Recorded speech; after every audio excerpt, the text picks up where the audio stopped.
The first mistake Marin Ashwood made was taking the job. The second was believing the floor plan of the Northern Ridgepac's citadel, a document which was, at best, a work of optimistic fiction. Her third and most catastrophic mistake was turning left at the tapestry of the Great Hunt when the scullery maid had explicitly mumbled something about a right. This sequence of errors led her, a baker hired only that morning on the strength of her sourdough starter, to a heavy oak door that was not, in any way, the entrance to the pantry. It pulsed with a low, thrumming energy, a feeling like the air before a lightning strike.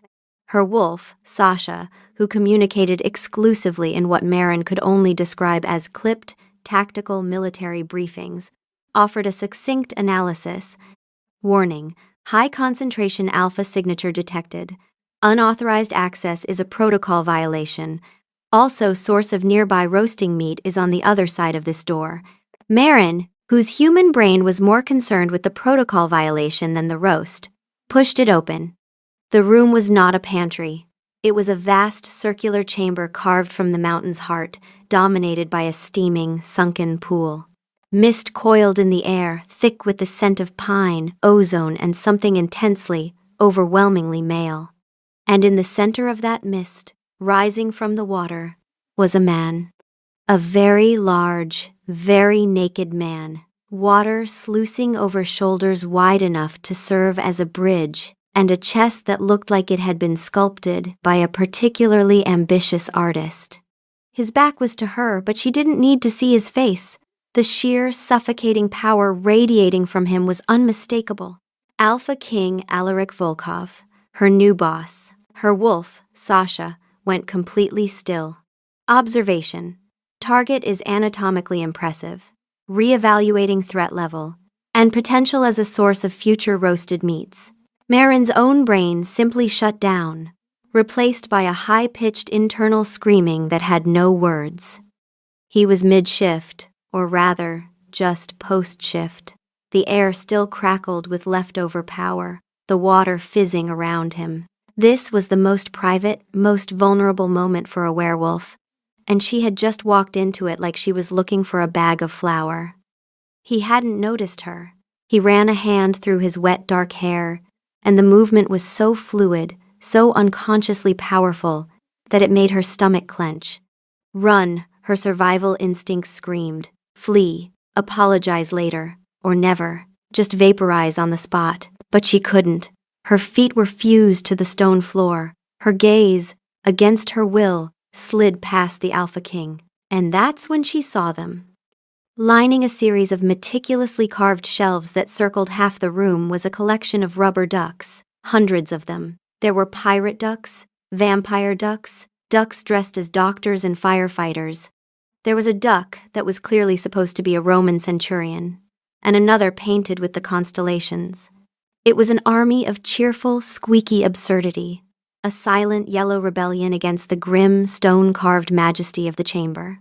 And there, on a small pedestal of its own, sat one particular duck. It was a standard-issue yellow duck, but it wore a tiny, slightly lopsided golden crown. The sheer, unadulterated ridiculousness of it, in this room, with that man, broke the spell of her terror. A single, unbidden thought bubbled up through the panic.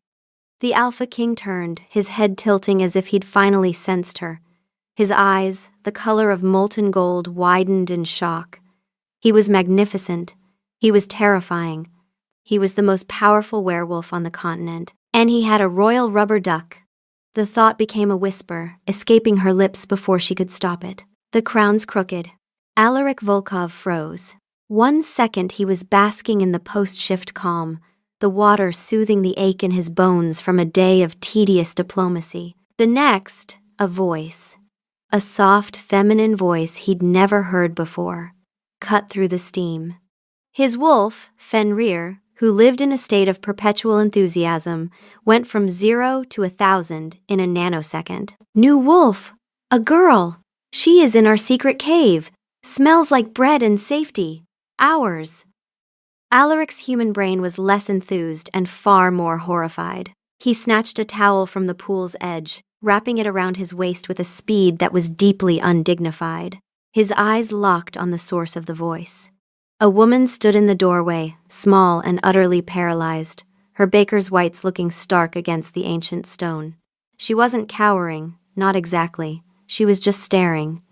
Not at him, thank the moon goddess, but at his shelves, at his secret, at his shame. Then she spoke, and the two words she uttered were a death blow. The crown's crooked. Fenrir Times exploded with joy. She noticed the king duck. She has taste. She is perfect. Claim her, scent her, show her the limited edition, glow-in-the-dark ghost duck. Alaric wanted to die. He wanted the mountain to collapse and give him a swift, honorable burial. Of all the things for a stranger to see, of all the comments for a stranger to make, he opened his mouth to roar, to command, to do something alpha-like. What came out was a strangled squeak. The woman's eyes, a startlingly clear shade of blue, finally met his. A flicker of sheer, cosmic panic crossed her face, as if she was only now realizing the full scope of her transgression. She didn't scream. She didn't faint. She just turned with a stiff, robotic precision and fled, her footsteps echoing down the hall. Alaric was left alone, naked, dripping, and holding a towel like a shield. His wolf was howling with triumphant love. He stared at the king duck on its little pedestal. His mother had made that duck. It was the last thing she'd given him before the wasting sickness took her. Her hands already trembling so badly the crown went on crooked. He'd never fixed it. Fixing it felt like admitting she was gone. And now a baker had walked in and pointed it out like she was commenting on the weather. He dropped his head into his hands. His entire fearsome, centuries-old reputation had just been assassinated by a baker and a defective piece of bath toy regalia. Marin didn't stop running until she slammed back into the chaotic warmth of the main kitchens. She skidded to a halt behind a rack of cooling loaves, her heart trying to batter its way out of her ribcage. Sasha was, for once, almost as flustered as she was. Retreat executed. Subject displayed extreme vulnerability and excellent muscle definition. Tactical note. Proximity to alpha triggers systemic failure in human operator. Recommend maintaining a minimum distance of 500 meters. Noted, Marin gasped, leaning against the wall. Her best friend Anya, a whirlwind of flour and gossip, rounded the corner. There you are. I sent you for yeast an hour ago. Did you get lost and decide to ferment it yourself? Anya stopped, her sharp eyes taking in Marin's pale face and wide eyes. What happened? You look like you've seen a ghost. Marin swallowed, trying to get her breathing under control. Worse. I opened the wrong door. I saw things I cannot unsee. Anya's eyes lit up with the unholy glee of a born gossip. What things? Whose door? Was it Old Man Hemlock's collection of taxidermied squirrels again? No, Marin said, her voice hollow. It was the Alpha King's private chambers. Anya's jaw dropped. No. Marin. No. Yes, Marin whispered, the horror flooding back. I also have thoughts about the duck with the tiny crown. Anya stared at her for a solid 10 seconds, processing. Then she threw her head back and howled with laughter, a loud, infectious sound that drew the attention of every other person in the kitchen. Within the hour, the entire citadel was buzzing. The story passed through the Pack's gossip network. A force of nature more potent than any Alpha command had already mutated. By lunchtime, the tale involved not just a duck, but a full-scale naval battle reenacted with bath toys, a crown made of solid gold, and Marin offering a formal critique of the king's shifting form. The one consistent, unchanging detail in every version was the crooked crown. That afternoon, when the dawn-run wolves came streaming back through the citadel gates, 40 strong, shaking off the shift with the easy looseness of wolves who ran together every morning, every last one of them had heard. 2 of the younger wolves shifted back just to have hands to gesture with while retelling it. A massive gray wolf, still panting from the run, sat down in the courtyard and made a sound that might have been laughter. The dawn run, normally a sacred ritual of power and territory, dissolved into the single greatest gossip session in Northern Ridge history. Marin, watching from the kitchen window, wanted to crawl into one of her own ovens. Sasha assessed the situation. Pack Communication Network has disseminated our intelligence failure at a rate exceeding projections. Current operational cover: 0. Mating probability remains at 4.7%, though the pack's amusement may provide inadvertent social camouflage. Gregor, beta of the Northern Ridge Pack and a man whose soul had been weary for 30 years, walked into the Alpha's strategy room without knocking. Alaric was standing by the massive hearth, fully dressed now in severe black leathers, radiating defeat. He had shifted and run twice since the incident. Fenrir had treated both runs as victory laps, bounding through the forest with the reckless joy of a wolf who had just found his mate and wanted the trees to know about it.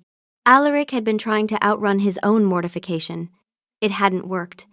You cannot outrun yourself, especially when yourself is also the part of you doing the running. So, Gregor said, his voice devoid of all judgment, ducks. Alaric didn't turn. Don't.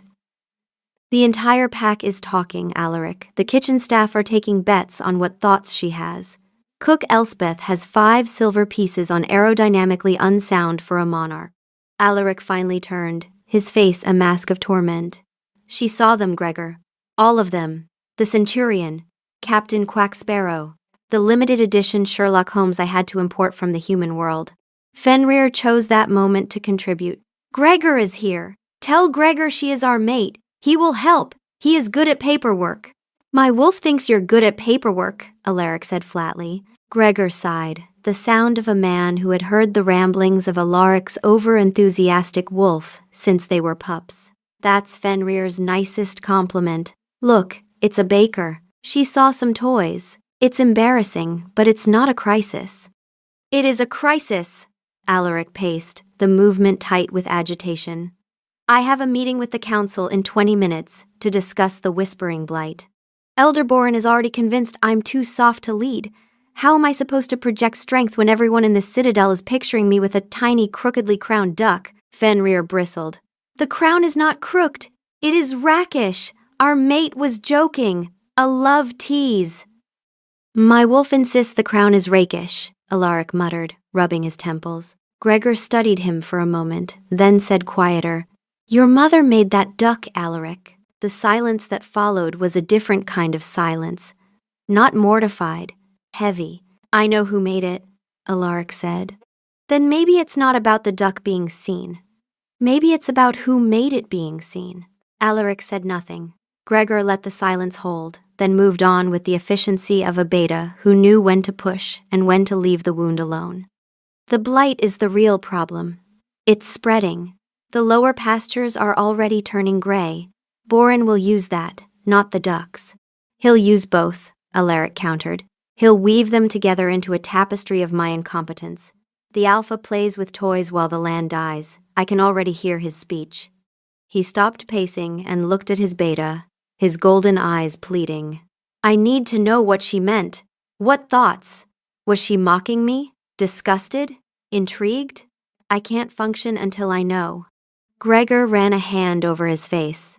You, the Alpha King, are going to interrogate a baker about her opinion on your rubber duck collection during a potential ecological disaster. Alaric squared his shoulders. Yes, it's a matter of national security. Fenrir howled his agreement. National security. And love. Gregor just shook his head. This is going to be a long day. Marin spent the rest of the day hiding in the comforting, yeasty embrace of the bakery. She kneaded dough with a ferocity that made the other kitchen staff give her a wide berth. Every time she closed her eyes, she saw it.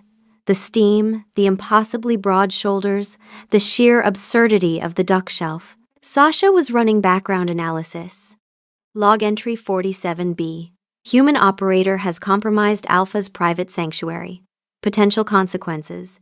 Execution, exile, or forced mating. Current probability of mating, 4.7%. Rising. Note.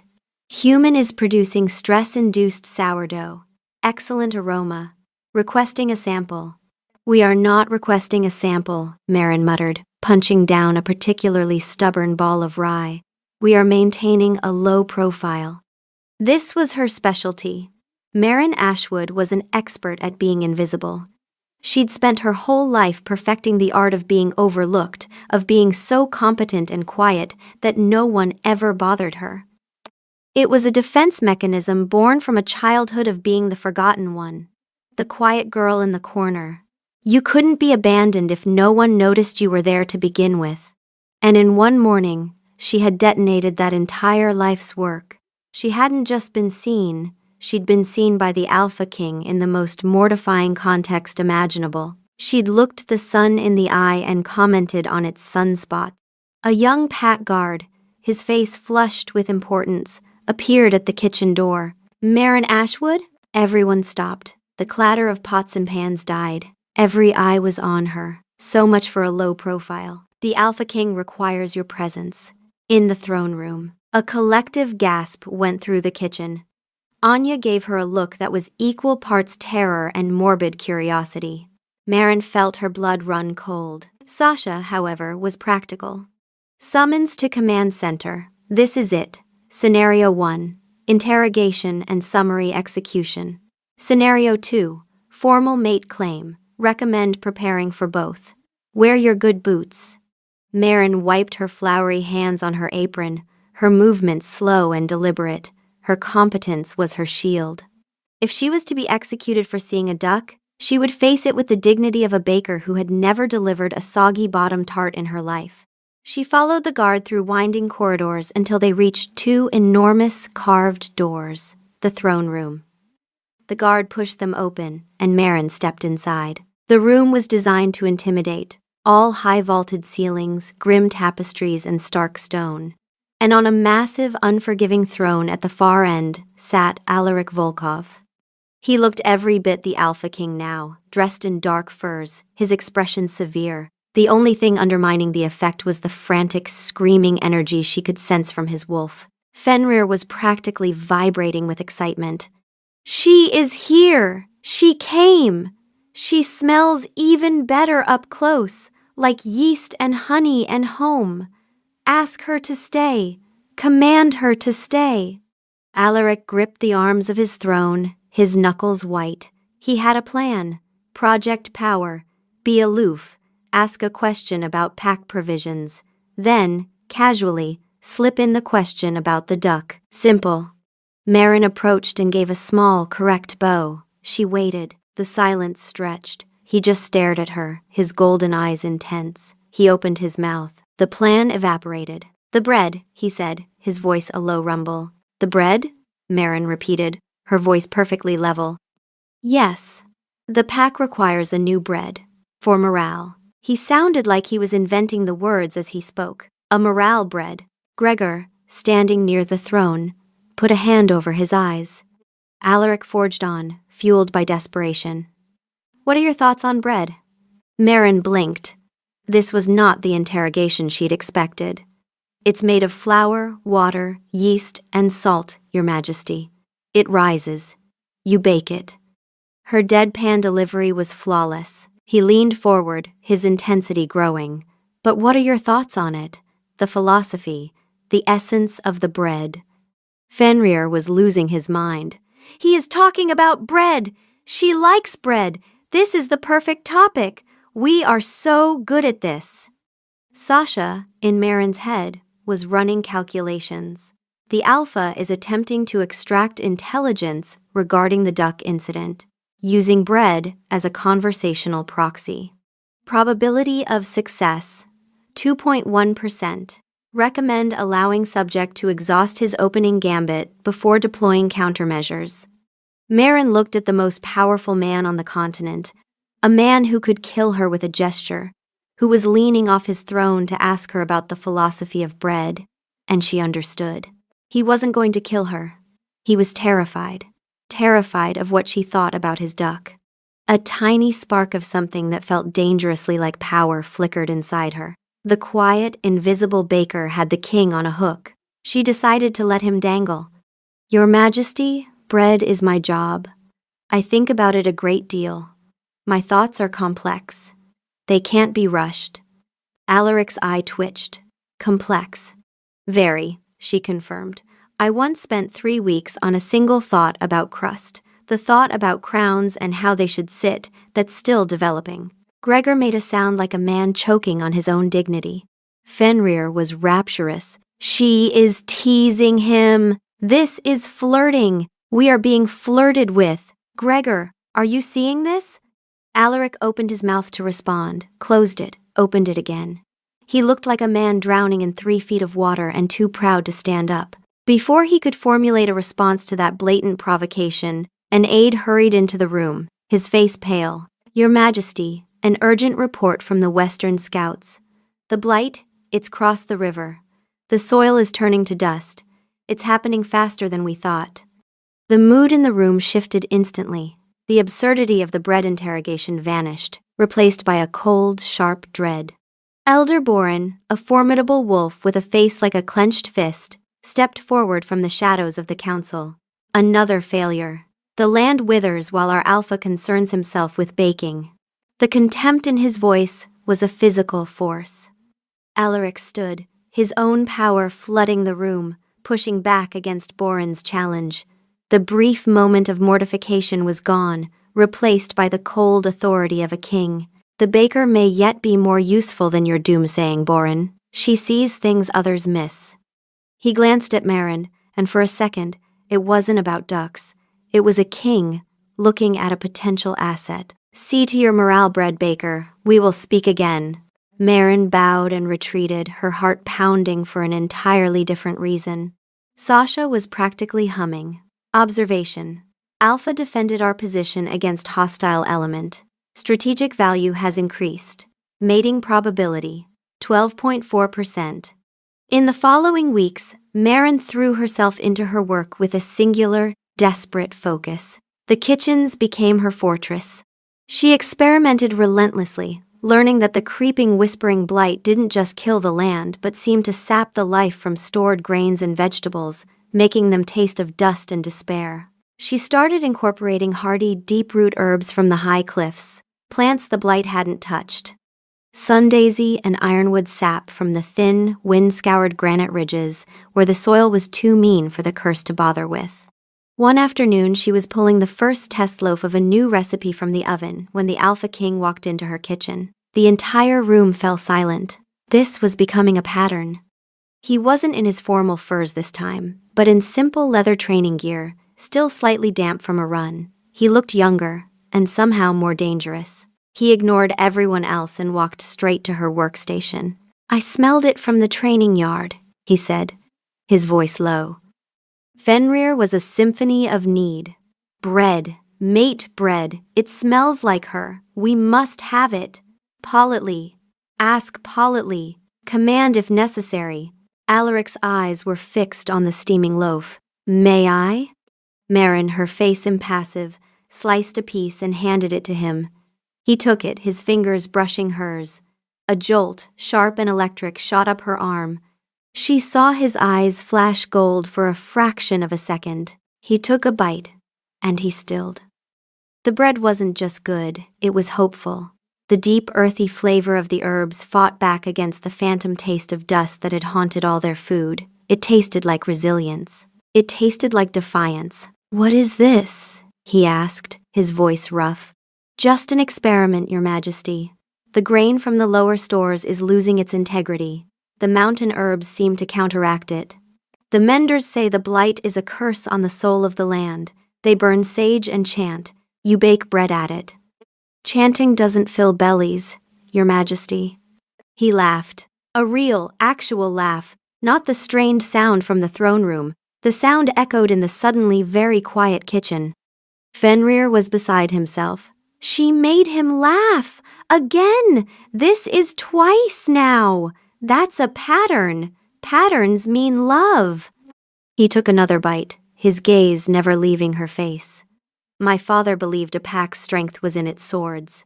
My beta believes it's in its ledgers. He looked down at the bread. Maybe it's in its sourdough starter.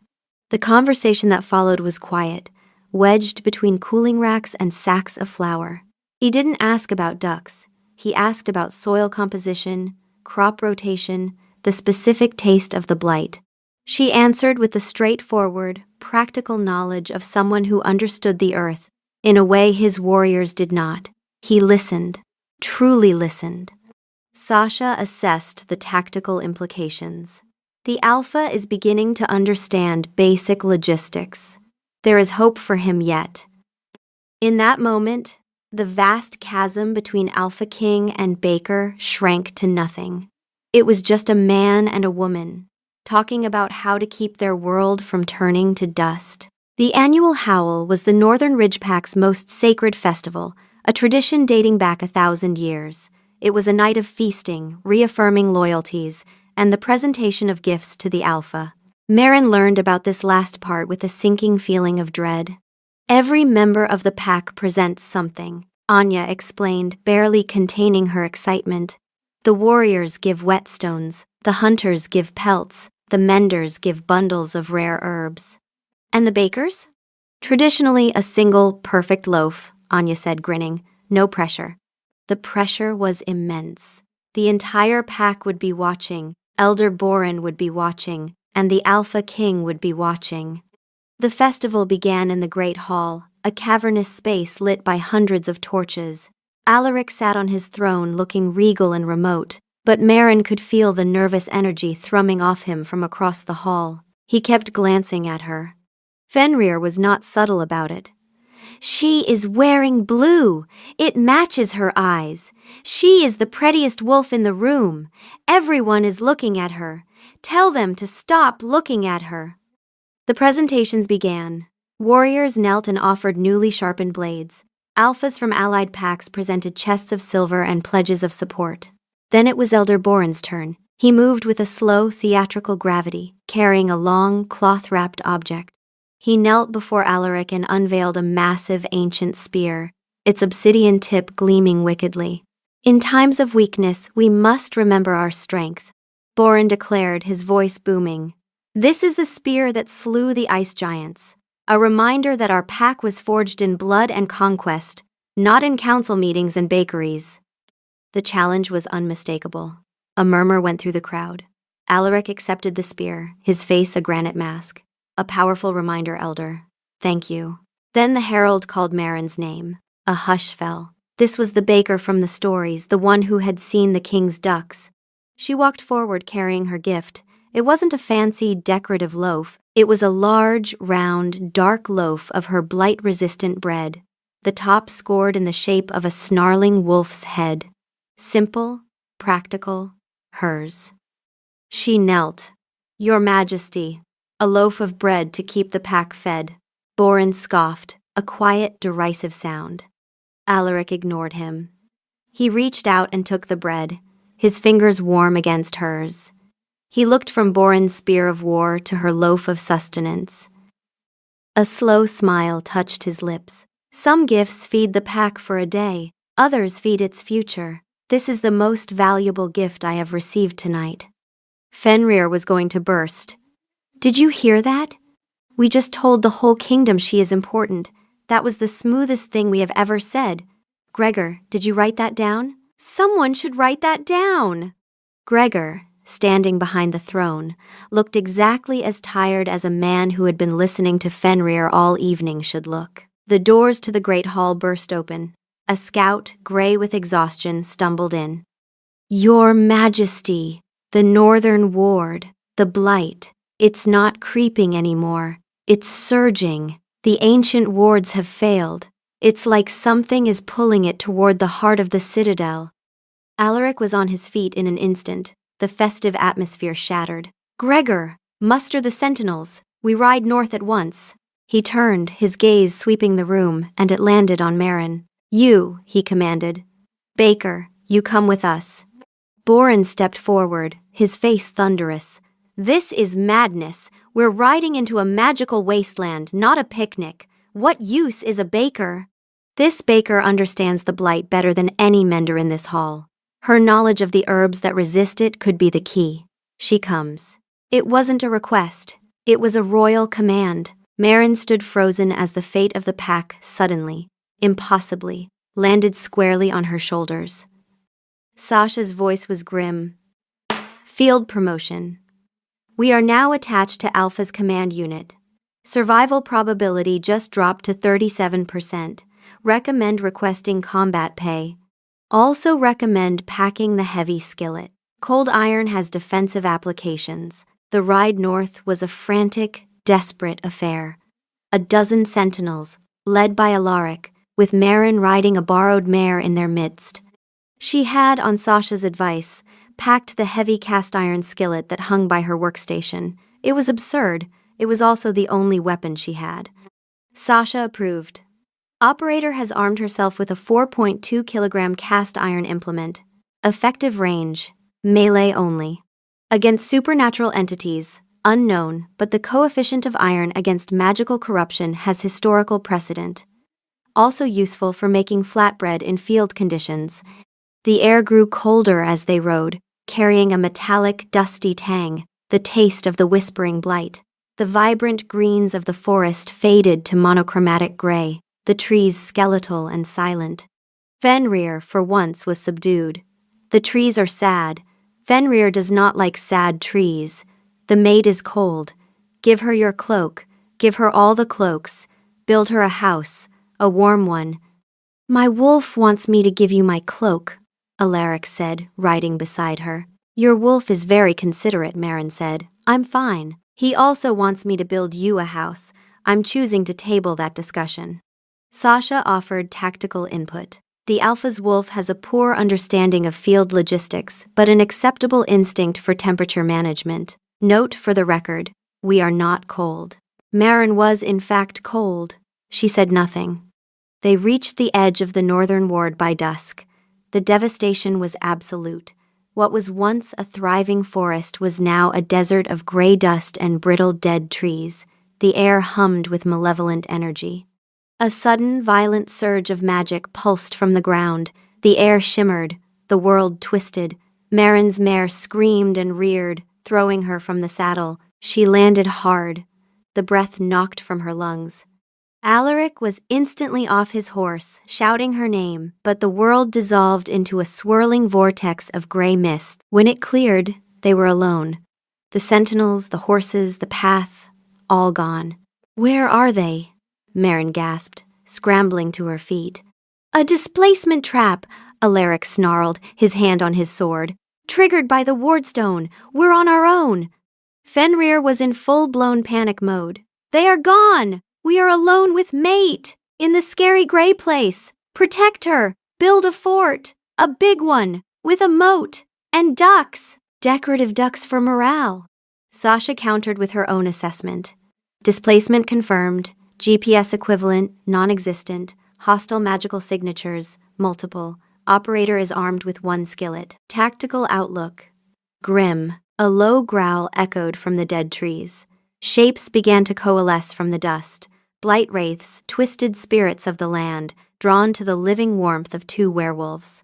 Get behind me, Alaric commanded, drawing his blade. He didn't need to. Marin was already there, the heavy iron skillet held like a weapon. Sasha was unimpressed. Operator is armed with cast iron cookware against ethereal entities. We are going to die. Correction, we are going to die with excellent upper body strength. The wraiths surged forward.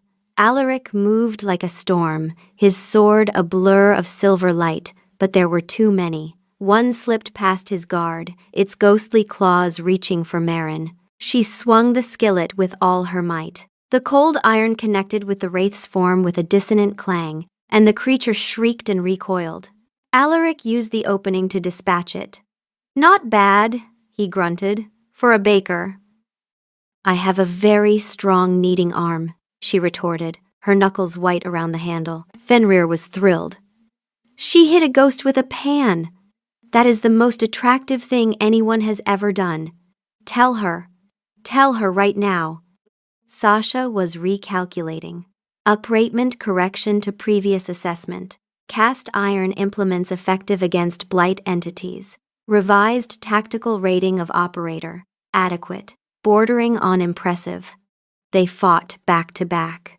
A desperate, strange dance of sword and skillet against the tide of dust and whispers. A sudden downpour began, a cold, miserable rain that turned the dust to thick mud. "There's an old hunter's cabin on this ridge," Alaric yelled over the wind. "If we can make it." They broke through the dead woods, mud sucking at their boots. The cabin was a small, dilapidated structure, but its roof was mostly intact. They stumbled inside, slamming the door shut and barring it as the wraiths swarmed against the outside walls. Safe. For now.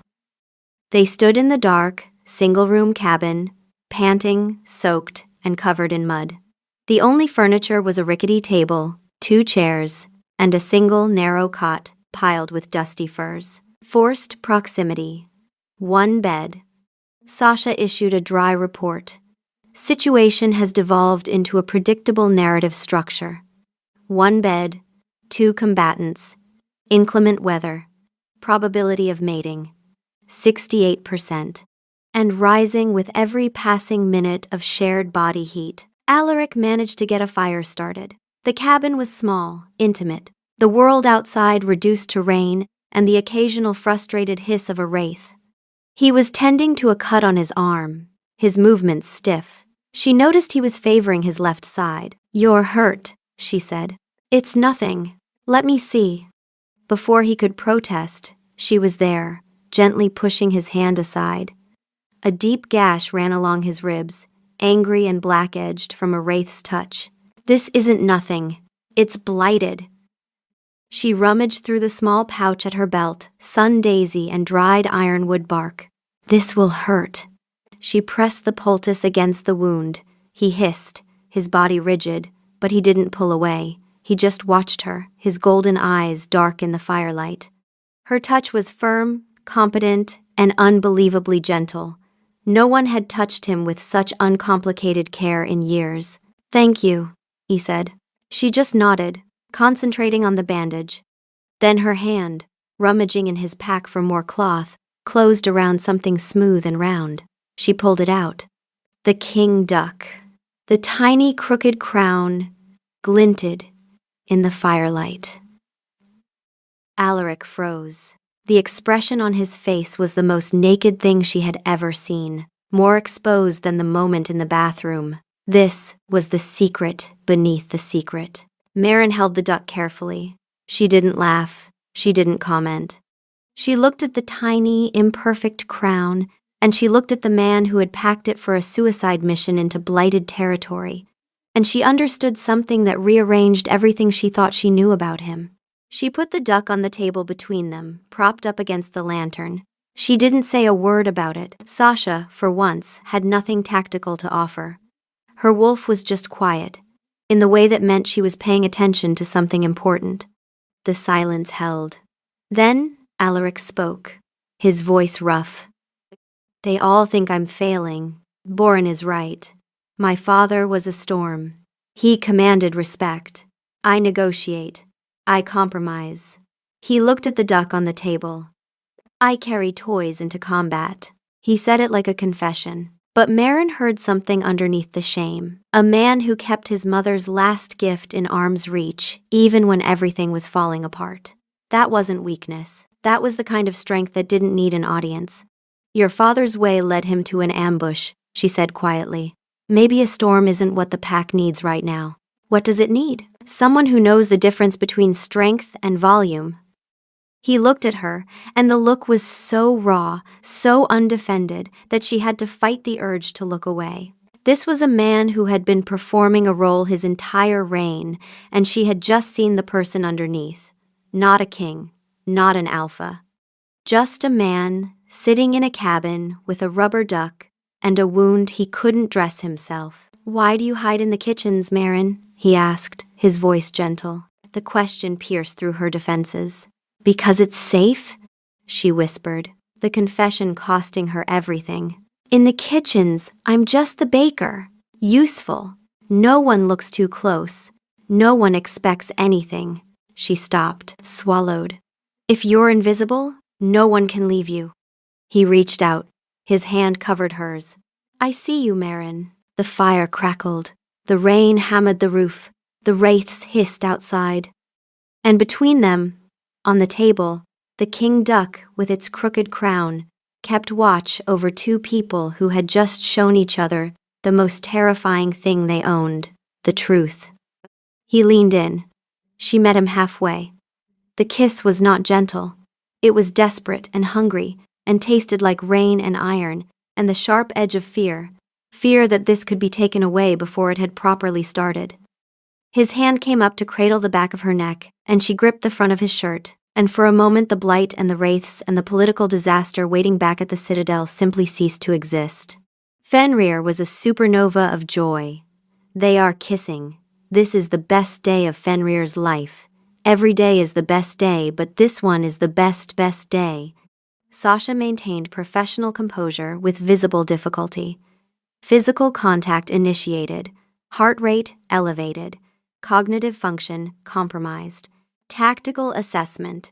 This is a terrible idea, and we should absolutely not stop. The cabin door crashed open. Two of Boren's most loyal sentinels stood there, their expressions a mixture of triumph and mock concern. "Your Majesty, we found you," one boomed. "A good thing, too. It would look bad for the Alpha to be hiding away with a baker while the pack is in chaos." The intimacy shattered. The frame-up was blatant, brutal, and perfect. They hadn't been rescued. They'd been caught. Sasha's voice was ice. Ambush. Not physical, political. They were waiting for this exact scenario.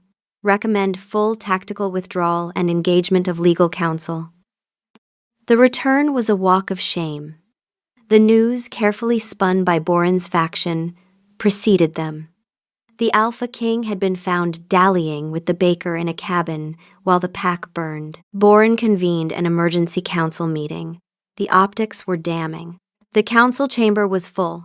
Every elder, every captain, every ranking wolf in the Citadel. And Marin, because no one had thought to stop her, stood just inside the doorway, half hidden behind a stone pillar. She had come to deliver bread for the council table.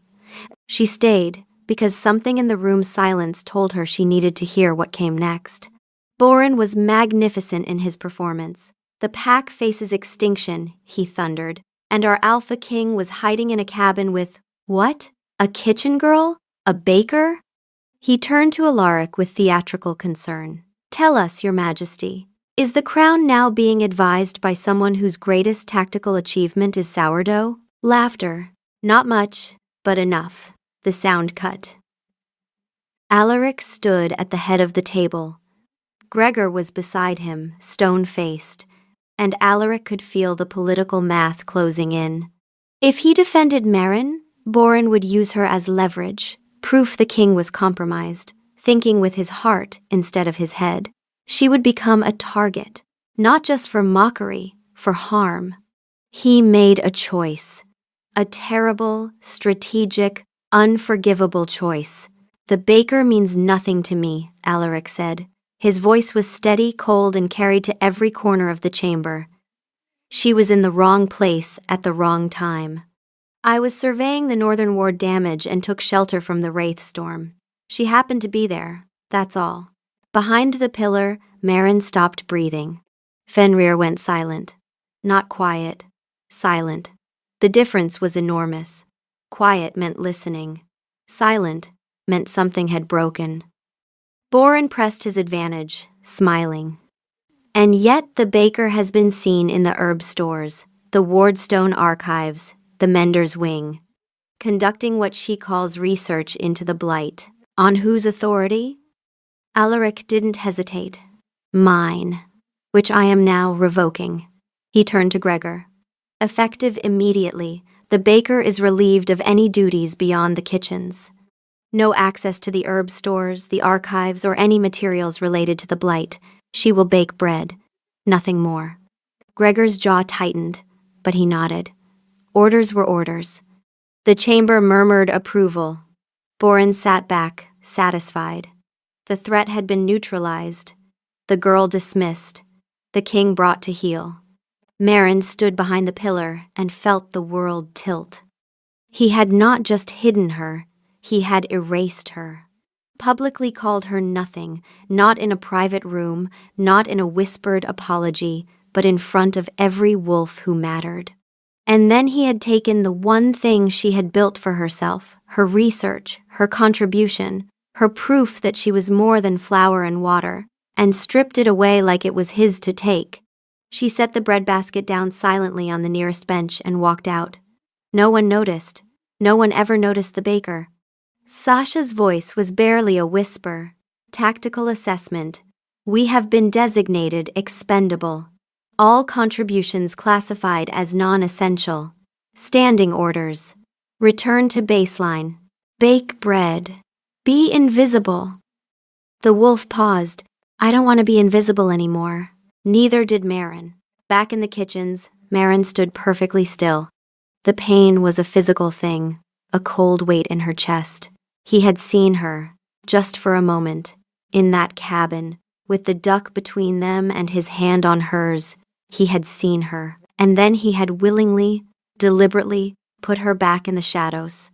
Sasha was silent, not tactically silent, not waiting for data silent in the way that meant the wolf part of Marin's mind had nothing left to say. The military briefings, the probability calculations, the dry tactical humor, all of it had stopped, like a radio going dead. That silence frightened Marin more than the blight ever had. On the fourth night of her confinement, she shifted. It wasn't a decision. It wasn't tactical or strategic or planned. She just couldn't hold her human shape anymore. The grief and the rage and the terrible, specific hurt of being called nothing, publicly, deliberately, by the one person who had promised to see her, it was too much for a human body. She needed to be something simpler. She shifted in the cold space behind the flower stores, where no one went after dark. And she sat. She didn't run.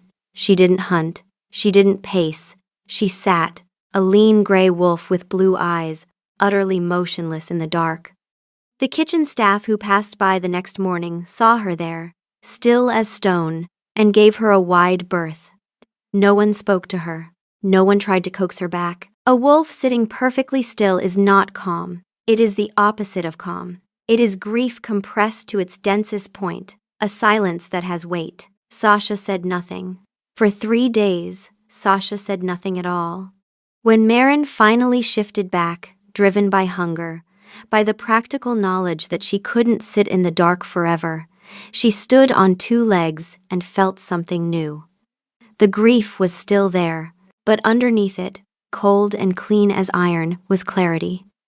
She remembered the scout's report. The wards are pulling it, not just failing, actively drawing the curse in. She thought of the herbs that resisted it, the ones that grew on high, windswept ground. She thought of the deep, rich soil the blight preferred. She thought of the ancient ward stones, placed on ley lines, nexuses of the land's own magic. What if the blight wasn't just a curse, but a corruption of the magic within the ley lines? And what if someone was helping it along, poisoning the very lines of power meant to protect them? Someone who knew the old ways, someone who knew where the ley lines were. Someone like Elder Borin, who had gifted the king a spear from the old conquests, and who had caves beneath his elder's lodge, where the gray veil moss grew. A moss she recognized from the blackened edges of the ward stones, from the tainted samples she'd been studying in her bread experiments for weeks. The rage cooled into something useful. He had made her invisible. Fine. No one guards a door against someone they've already forgotten exists. She slipped into the herb stores after dark, copied rune patterns from the archives by candlelight, and walked the ward stone perimeter at dawn when the sentries were changing shifts. An invisible woman can go anywhere. Sasha finally spoke, her voice not a military report, but the cold, quiet whisper of a sniper sighting a target. Objective identified. We have a new mission. The council was in session. Borin was magnificent in his righteous fury, painting Alaric as a weak, distracted boy. He hid with a woman while his pack faced oblivion. I call for a vote of no confidence. Gregor stood beside Alaric, his face stone, knowing the tide was against them. Alaric was about to lose everything. The great doors of the council chamber swung open. Marin walked in, still in her baker's whites, smudged with dirt, her hair escaping its bun. She looked small and utterly out of place. Boren turned, sneering. The baker comes to plead for her lover? You are not welcome here, girl. Marin ignored him. She walked straight toward the center of the room and upended a burlap sack. A dozen fist-sized stones tumbled onto the floor, covered in runes glowing with a sickening gray light, pulsing in time with the hum of the blight outside. These are amplifier stones, Marin announced, tuned to the ley lines. They aren't just letting the blight in, they're feeding it, drawing it toward the citadel. She held up one particularly nasty stone. I found this one buried at the base of the ward stone that failed in the northern ward. Boren's composure cracked, a flicker of pure panic. Lies, a baker's fantasies.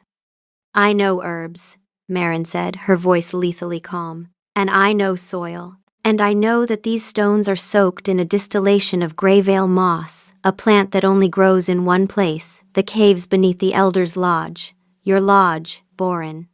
Sasha was running the final calculations. Hostile element cornered. Evidence presented. Probability of successful prosecution, 94.2%. Probability that he does something stupid, also high. Recommend bracing for impact. The accusation hung in the air, undeniable. Boren, with a roar of fury, abandoned all pretense. His body contorted, bones cracking, fur sprouting. A massive, grizzled wolf launched itself, not at Alaric, but at Marin. Alaric moved faster than thought. Mate! Fenrir screamed, and the shift was instantaneous, a huge black wolf intercepting Boren mid-air. The two wolves crashed into the council table, splintering it. The chamber erupted into chaos. But Boren was old and fueled by mad strength. He was getting the upper hand, his jaws closing on Alaric's throat. Marin grabbed a solid gold ceremonial scepter from a nearby pedestal and ran forward. Sasha's assessment was immediate. Negative. Do not engage Alpha-class hostile with a symbolic bludgeon. Pause. Correction. Do it. Hit him hard. Marin brought the scepter down on the back of Boren's skull. The blow stunned him, made him falter for one precious second. Alaric surged up, pinned the grizzled wolf, his jaws at Boren's throat. The fight was over. Alaric, the black wolf, stood panting over his defeated foe, then turned to look at Marin. She stood there, chest heaving, holding a dented scepter in one hand and, because she had brought it, because of course she had, the cast iron skillet in the other. He had tried to protect her by making her invisible, and she had saved him by refusing to disappear. Fenrir, still in wolf form, was broadcasting to anyone in range. Our mate just hit a traitor with a fancy stick, and she also has a pan. She is the greatest warrior in the history of this kingdom. Someone make a statue! The aftermath was swift. Boren imprisoned, the amplifier stones destroyed. The menders began healing the land. The blight receded. A week later, Alaric stood before the entire pack in the Great Hall. He explained Boren's treason, the blight, the path forward. Then he did something no Alpha King had ever done. He looked directly at Marin, who stood amongst the kitchen staff, trying to be invisible again. I owe this pack an apology, he said, but not the one you're expecting. The Great Hall went quiet. A week ago, in this very chamber, I stood before you and said that someone, a woman who had been quietly, brilliantly working to save us all, meant nothing to me. His voice was raw. I said she was just a baker. I stripped her of her research, her access, her right to contribute to this pack's survival. I did it because I was afraid. Afraid that if Boren knew she mattered to me, he would destroy her. He paused. The silence was absolute. I was right about Boren. I was wrong about everything else. Because Marin, the woman I called nothing, is the reason we are standing in this hall instead of burying our dead. She did the work I took from her. She did it alone, in the dark, with no title and no authority and no reason to help a king who had publicly humiliated her. And she saved us anyway. He walked down from the throne, through the stunned crowd, and stopped in front of her. I told this pack you meant nothing, he said, low enough for only her to hear, but his posture visible to all, A king bowing his head to a baker.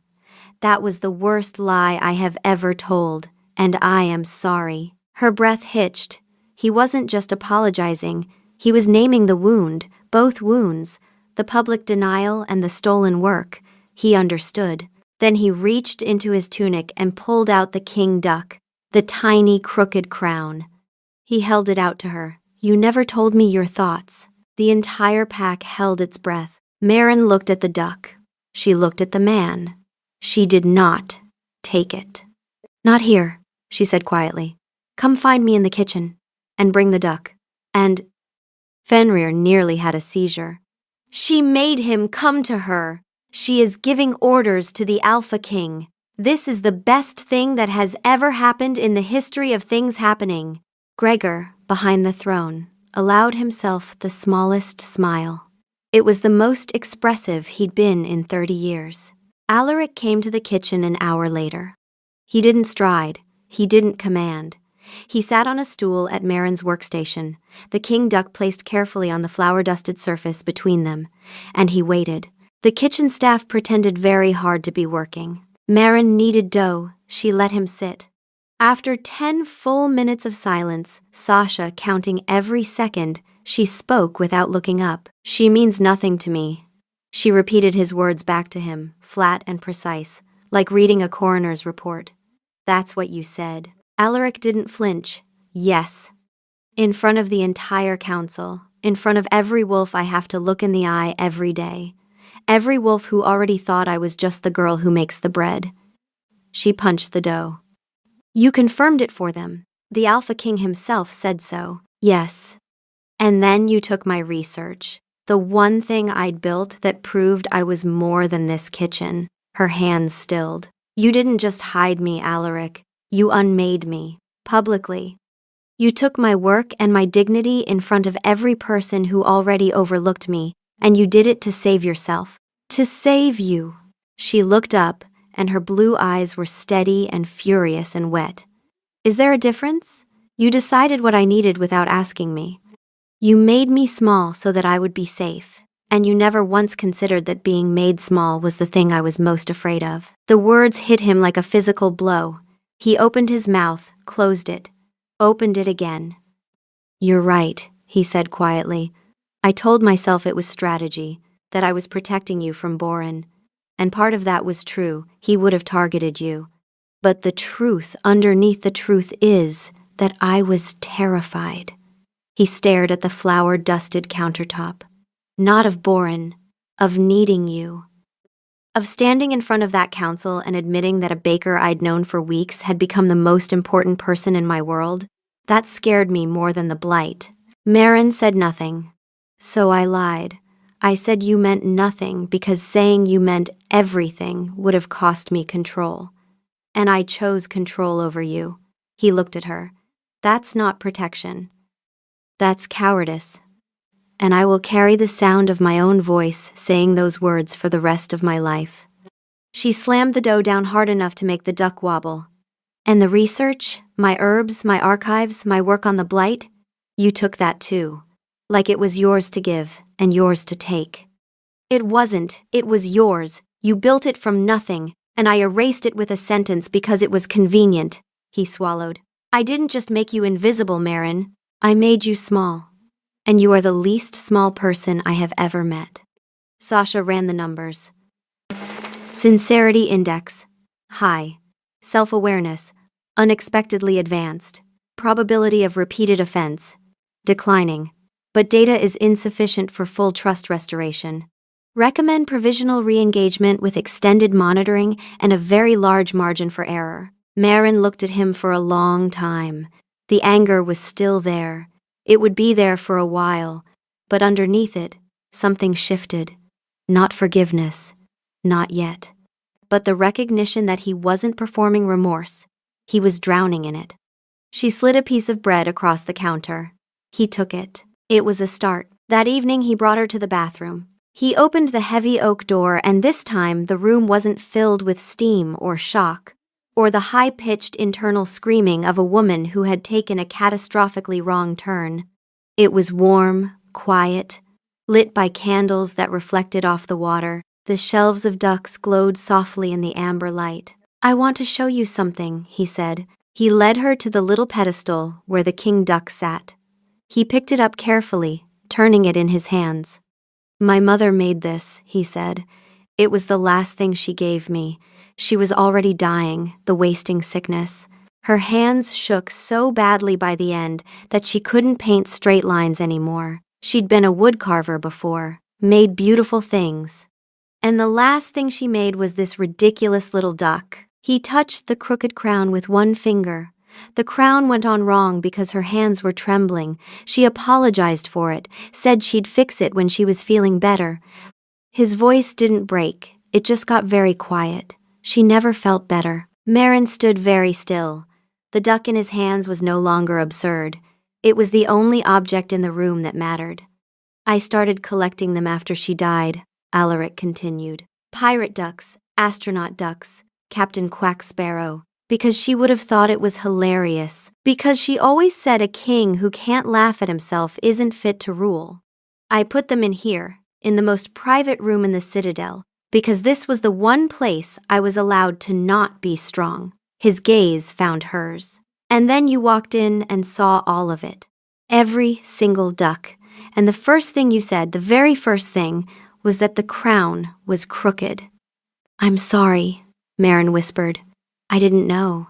"Don't be sorry." He put the duck in her hands. "You said exactly the right thing. The crown is crooked. It was always going to be crooked." She ran out of time and did her best with what she had, and the result was imperfect and honest and the most loved thing I own. Those molten gold eyes held hers, and this time there was no performance, no throne, no politics, only a man who had handed her the last piece of his mother he had left. "You asked me why I hide in the kitchens," Marin said, her voice barely a breath. "It's because no one ever showed me I was worth coming out for." "You're worth it," he said. "You're worth every embarrassing moment and every gossip chain and every terrible political consequence. You walked in here by accident and you saw me, not the king, me, and you didn't flinch." Fenrir, for once, was quiet, not because he had nothing to say, but because even a wolf who lived in all caps knew when the moment was bigger than his commentary. Sasha was quiet too, not the terrible silence of grief, a different quiet, the quiet of a wolf who had found something she didn't need to analyze. Marin turned the duck in her hands, the crooked crown, the man who'd kept it. "The crown's crooked," she said softly. "It's perfect." She kissed him, not desperate this time, not frantic, not an act of fear or survival. This was the kiss she chose. Slow and deliberate and tasting of bread and candlelight and the specific bravery of two people who had decided to stop hiding from each other. In the bathroom, surrounded by ducks, with a crooked crown between them. It was, without question, the most ridiculous and most honest moment of both their lives. Months later, the northern ridge was green again. Marin was no longer just a baker, she was the pack provisioner, a new role with authority over the Citadel's food stores, farmlands, and supply lines. Her competence had a title now. The duck collection had expanded. Next to Captain Quack Sparrow and the Sherlock Holmes duck was a new shelf, Marin's shelf, a chef duck with a tiny whisk, a baker duck holding a miniature baguette, and a fierce-looking warrior duck holding a tiny but very well-made cast-iron skillet. The dawn runs had changed too. Every morning, when the pack streamed out into the pre-dawn gray, two wolves ran side by side at the front. A massive black wolf with golden eyes who ran like a king, and a smaller, lean gray wolf who ran like someone who had spent her whole life being still and was finally learning what it felt like to move. Fenrir treated every dawn run as a declaration of love. Running with mate, best part of the day, except for bread and duck time, and existing is great. Sasha ran with military precision, but there was a looseness to her stride that hadn't been there before. She cataloged the territory, the pack's formation, the weather patterns and scent markers, but she did it with the ease of a wolf who had found her place in the formation and no longer needed to justify it. "Status report," she said one morning as they shifted back, still warm from the run. Pack cohesion, optimal. Territory, secure. Baker's operational status, content. Probability of continued contentment, high. Final note, this is a good assignment. Recommend we keep it. That evening, Alaric came up behind Marin in the bathroom, wrapping his arms around her waist as she studied the shelves. Gregor is complaining again, he murmured into her hair. He says your new requisition forms are too detailed. He claims he doesn't need to know the emotional state of the grain. The emotional state of the grain is crucial for optimal bread performance, Marin replied with mock seriousness. It's basic science. He'll adapt. Fenrir offered his assessment. Gregor should appreciate the grain forms. Grain has feelings. Mate understands grain. This is why she is perfect. Sasha had a different take. Gregor's complaint is procedurally valid. The forms are excessive. However, they establish a useful precedent for data-driven resource management. Recommend maintaining current form length while offering Gregor a simplified executive summary. Compromise is not defeat. Alaric chuckled, the sound vibrating through her. He looked at the king duck on its pedestal, the tiny crown, still crooked, still perfect. You know, he said thoughtfully, I think my mother would have liked you. Because I bake? Because you walked into the most terrifying room in the Citadel, saw the most embarrassing secret of the most powerful man on the continent, and your first instinct was honest feedback? Marin turned in his arms to face him, a playful glint in her eye. The crown is still crooked. He grinned, lowering his head to kiss her. I wouldn't have it any other way. Sasha's final log entry of the evening was brief. All systems nominal. Operator is home.